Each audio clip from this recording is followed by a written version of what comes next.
It's 2011, I'm Rich Brandt, this is Crooks TV.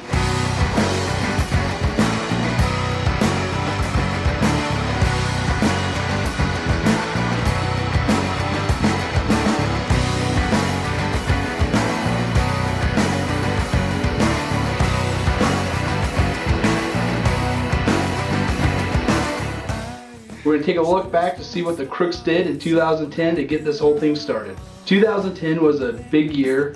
We released our first album, Friends of the Old Mill, which we recorded at London Bridge Studio.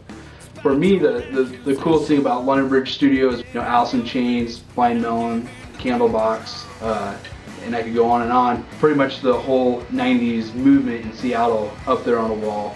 When everybody first stepped into the studio to start recording this album, it was pretty neat because the band, when you see them live, that's how they play, that's how they practice, it's just a live feel, so that's kind of what we want to do on this album.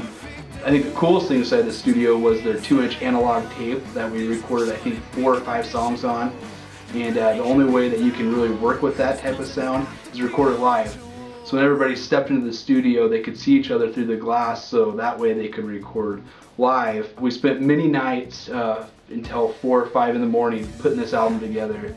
Jonathan Plum was our producer, engineer. David Miner was our assistant engineer, and between the two of them, they were a great instrumental piece in making this album.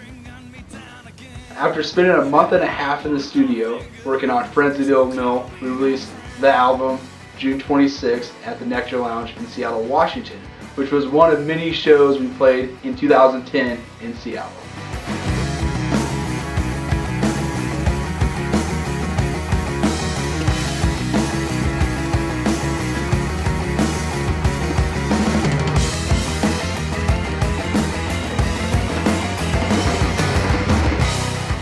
When we weren't spending time in Seattle, it seemed like we were doing a lot of shows and a lot of different stuff on the east side of the mountain, and a lot of shows in Yakima. So one of the coolest things for us in 2010 was going back home and headlining the Central Washington State Fair.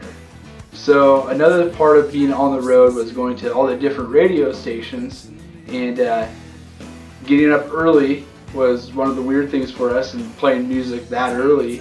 And then they would grab you, take you down to like the next little station, which for us was like, we went from a country station to a rock station, and then all of a sudden they'd grab your guitars and then take you down to a top 40 pop station. So it was weird just to see all these little stations in one little building. Not only did we do radio, but we also did television in 2010.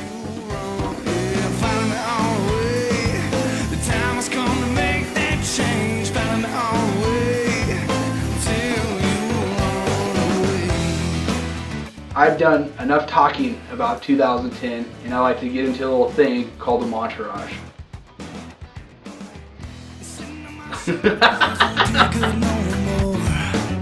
You're a dollar late and a day too short. So why do you cry? Better turn your back and close your eyes.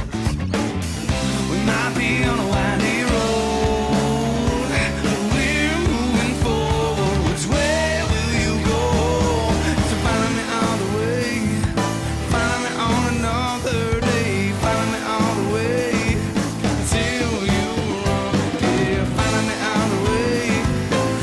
Just go.